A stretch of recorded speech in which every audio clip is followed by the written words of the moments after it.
Greetings, friend, and welcome to the Between the Covers podcast, where we are working every day to remove the self-limiting beliefs that are preventing us from becoming the heroes of our own stories.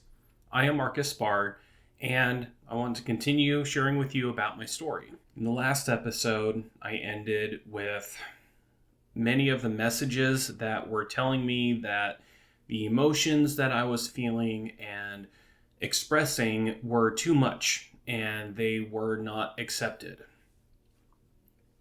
And this is where I started to lose my voice. By the time I was in grade school, I wasn't the most fit individual. I learned very early on to use food as a means to cope with a lot of these feelings that I had. One of the things that does happen when you have a young child who is trying to navigate the world and is receiving messages saying that the feelings are too much, you have to hide them, you have to stuff them, that what you are experiencing isn't valid, then it ends up a lot of times creating an individual who comes to the conclusion that they need to figure this out on their own. And that's exactly what I did. I had to figure out what to do with my big emotions by myself, and young children don't make the best decisions for what they can and should do with these feelings. This is where coping mechanisms come in. I turned to food. That was something I learned from my mom. She would use food as a means to cope with her difficult feelings. And a lot of that came from kids. A lot of that came from her marriage with my dad. And she was back and forth yo-yo dieting from this diet program to this one. She'd lose some weight, she'd gain it back. And I saw how these things, especially like cookies and cereal and sweets, they made me feel good, even if it was a temporary feeling. So I started using food as a means to cope. And that meant that as a young kid, I also developed a bit of a gut. I was not the most fit kid. I want to say I saw pictures of me and my twin brother maybe when we were about 5 years old or something like that. And I think that was the last time that I ever saw myself not having an overweight problem.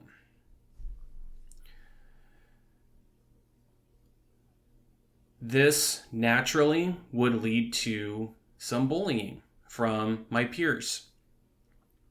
I tried to play on the playground. I tried to participate in some of the sports. And because I was a little bigger, depending on the sport, I might be chosen sooner.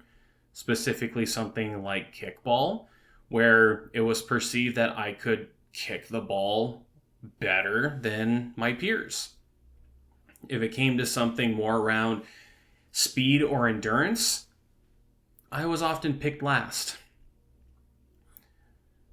And in many ways that didn't really bother me because I always had my twin brother. I also met one of my best friends in the first grade, my friend Kyle. He was actually a relatively close neighbor, and we met, found out we lived pretty close to each other. He became a welcome addition to the friend group of me and my twin brother. I remember having a lot of really fun moments with me, my twin brother Randall, and my friend Kyle. I at least had them, even if there were a lot of others who didn't accept me. Now, that's not to say that everyone outright didn't accept me. But one of the things when I think back on my school years is that was more of a theme in my life than one where I was accepted. It was also when I was in the first grade that my twin brother and I decided we wanted to grow our hair out, but only the hair in the back. And I believe I've mentioned this on a previous podcast. Yes, I did have a mullet. Yes, there is photographic evidence still at my dad's house that I had a mullet back when I was in middle school. However, growing up in the very conservative Christian part of southeastern Washington, I was often ridiculed for that. I, again, was a bigger kid.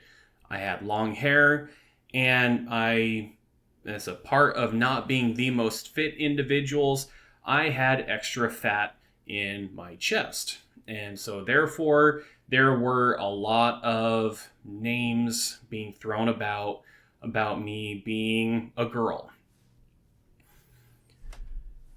And I just let it go. I just took it. I guess I didn't let it go, but I did just take it. I never retaliated. I never fought back.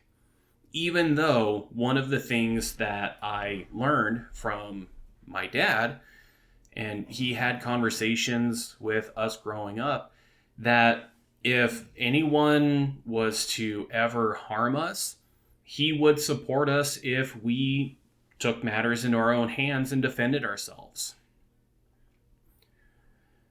I never did that. I didn't do that because I didn't think I could. I didn't like the thought of getting into a fight with an actual person.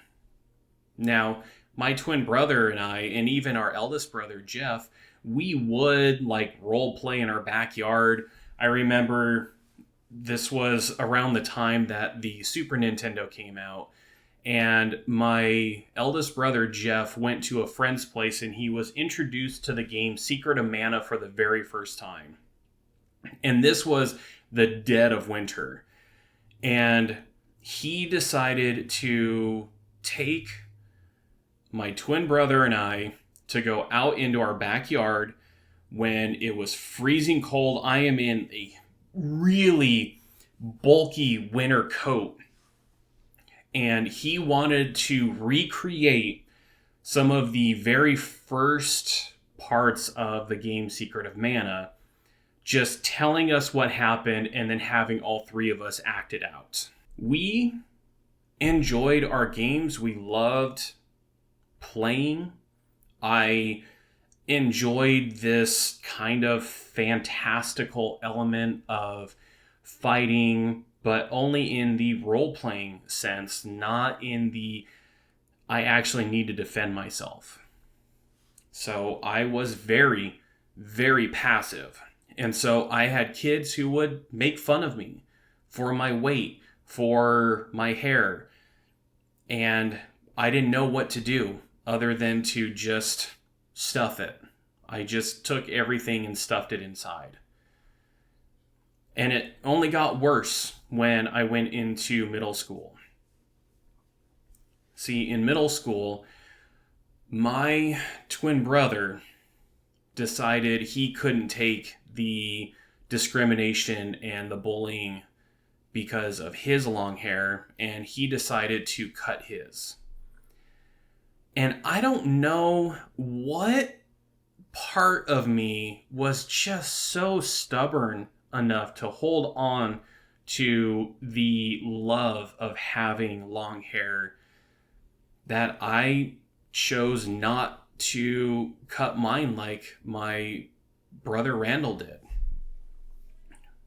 I became the only boy in all of our middle school that had long hair. I think probably until the 8th grade there were some younger classmen that started growing their hair out, but for at least 2 years, it seemed like I was the only boy who had long hair. This painted a target on my back.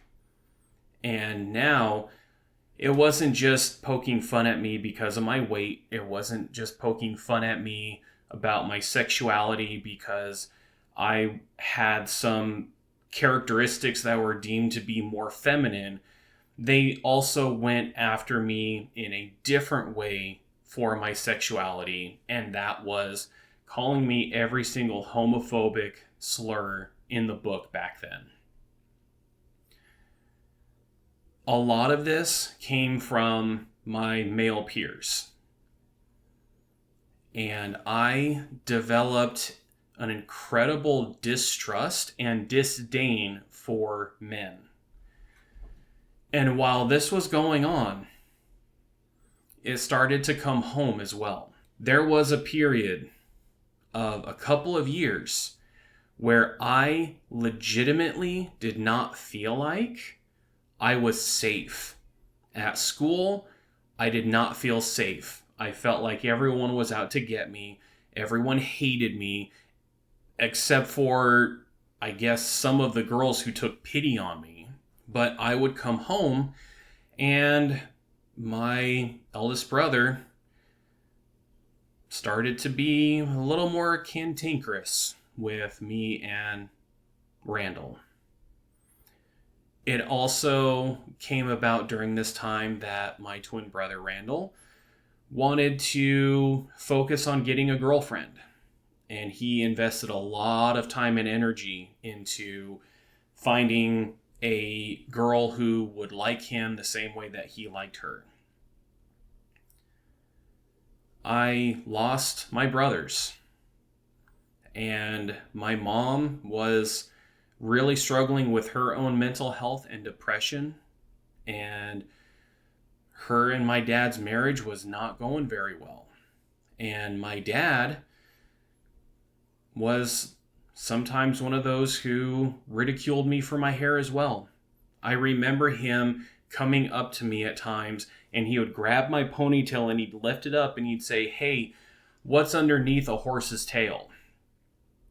My brothers would oftentimes come up behind me, grab my ponytail, and yank on it to get a squeal out of me.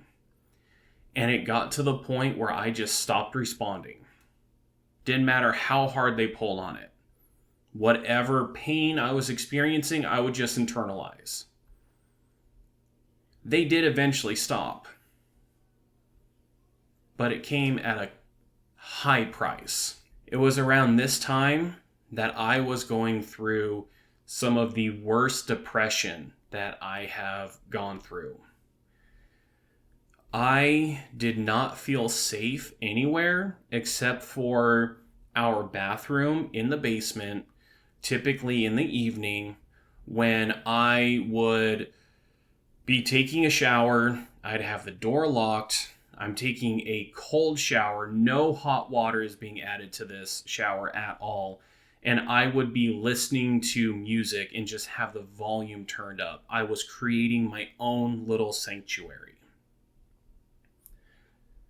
It was by this time that video games started to become more and more a part of what I wanted to do. My parents had other plans. They did not want my twin brother and I to come home and just play video games, so I was forced to play sports every single quarter or trimester that I was in school. Now, I had played basketball for a while. I wasn't one of the best players, but I did kind of enjoy the sport. And it was during this time that I started playing football, and I hated football. I still hate football to this day. Pretty much every single man in my family loves football. They have their favorite teams that they root for. My mom loves football. I have 2 sisters-in-law that love football, and I hate it. And I believe a lot of the onus for why I have come to despise this sport is because I was forced to play in this sport. And for someone who is a pacifist like I am, and who also happened to be a bigger boy during that time, that meant there was only one place for me, and that was a lineman. I was on the offensive, defensive line, whatever the crap it was that I was playing. And it was my job to hold back other big kids, and I hated it. I have never understood why there are so many people out there that get their jollies off of watching two groups of people trying to kill each other to move one piece of leather from one end of the field to the other. I've never fathomed that. So here I am, absolutely insecure in my own body. I hated my body, and yet I felt like I could do nothing about it. I was fat. I was obese. I had been hearing that for years. We had doctors that forced us to be on diets. We would go on diets with our mom. And you know what? It never addressed what was really the problem. What was really the problem is I was using food and isolation as a means to cope with these very difficult feelings of insecurity and discrimination and bullying. It also happened around this time that we ended up getting our first home computer. And this was back in the day when you had to use the phone line in order to access the internet. And so if someone was on the phone, you couldn't access the internet. If someone was on the internet and you picked up the phone, there was a god-awful noise that came into your ear from the phone, and it was a time. And with that, it also brought pornography into my life. Now, I was first introduced to pornography when I was about 8 years old, and that was kind of a one-off thing, though it was a close family member who introduced me to this porn magazine that we found at one of my grandparents' places. And I can still vividly recall the very first image that I saw within this magazine. That's something that's very common for people who end up getting hooked on this compulsive behavior. And now I had more access to it.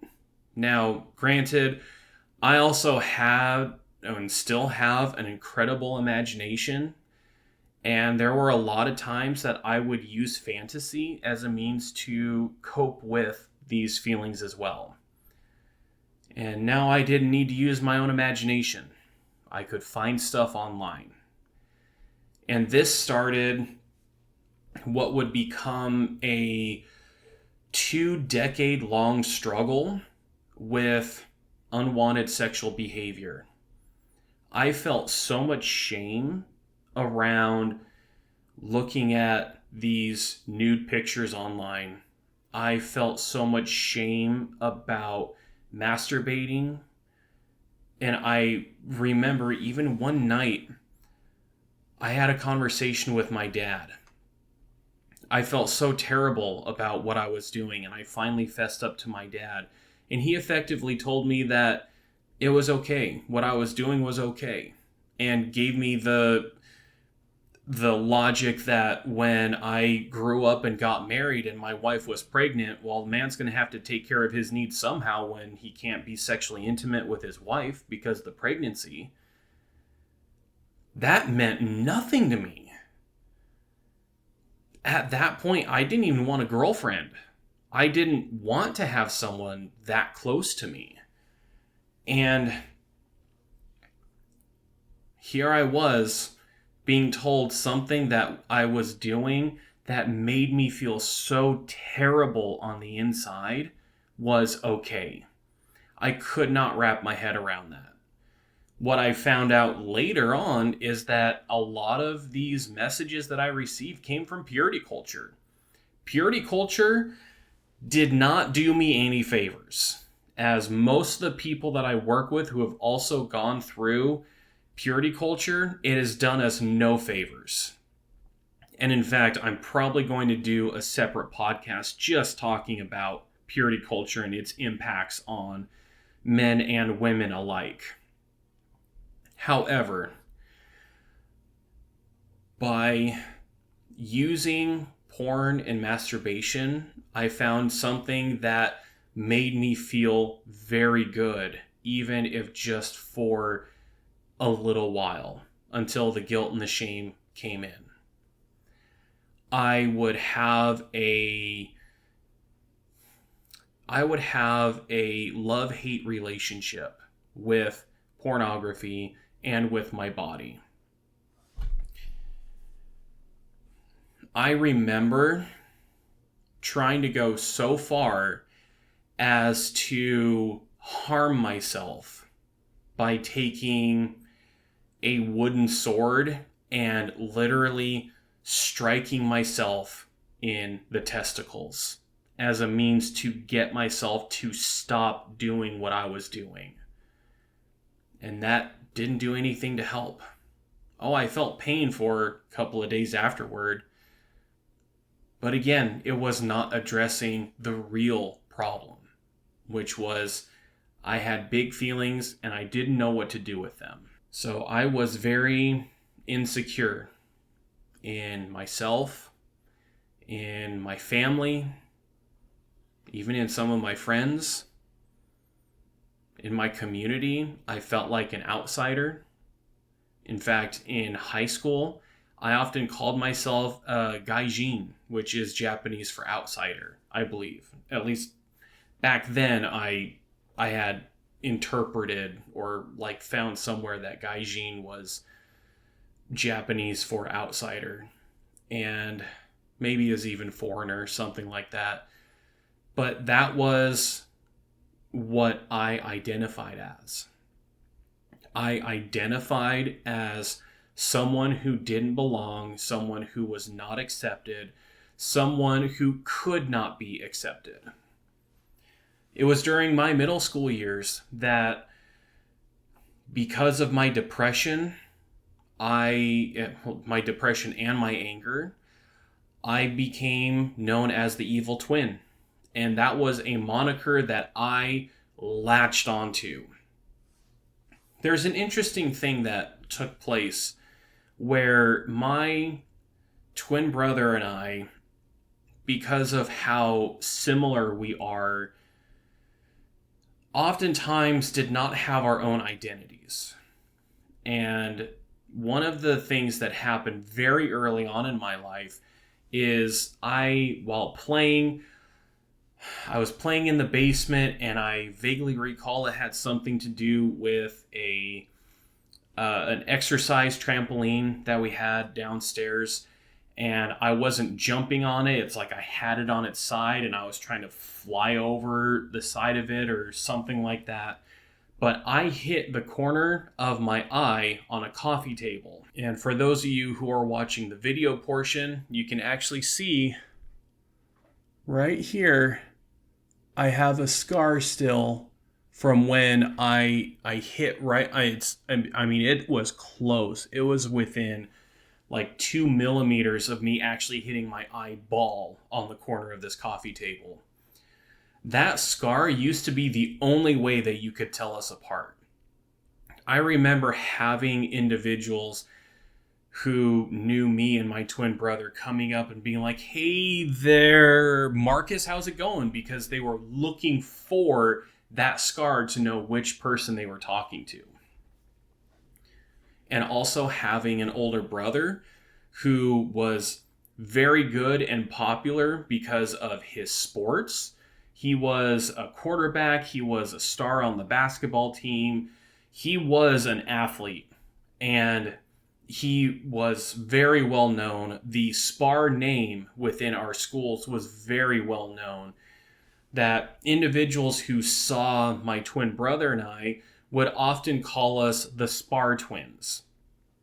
And at this point, they weren't even trying to remember who was who.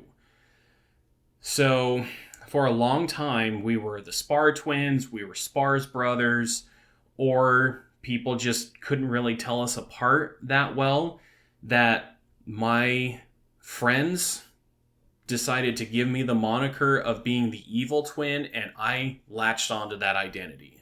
I naturally have a laugh that sounds like a villain, and that helped get me that moniker. And so if I was the evil twin, then that therefore made my twin brother Randall the good twin. And that was my identity for years. I was the evil twin. No one wanted the evil twin, because who would willingly want the individual who was bad, who was evil? So I felt like an outsider for years. I felt like I didn't belong.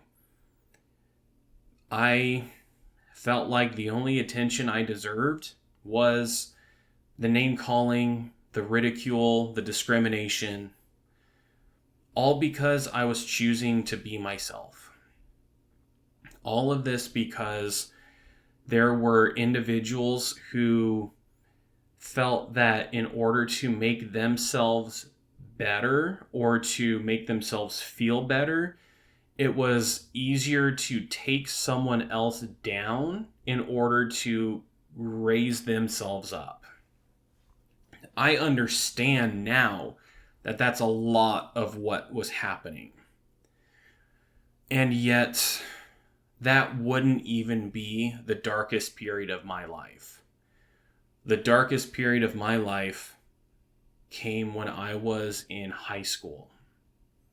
And that is going to be a story for the next episode. If you are enjoying this podcast, then I would greatly appreciate it if you like this video, if you subscribe to this channel, and if you left a comment about how you have resonated with this story or anything else I've said on this podcast. And I just want to share that if anything in my story is resonating with you, then know you are not alone.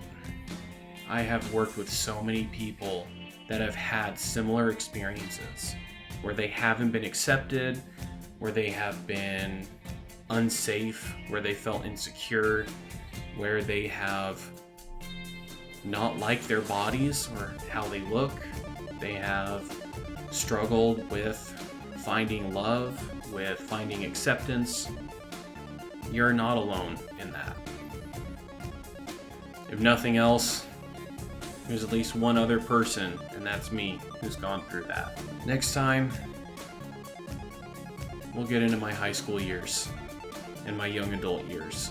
So until next time, live strong for today.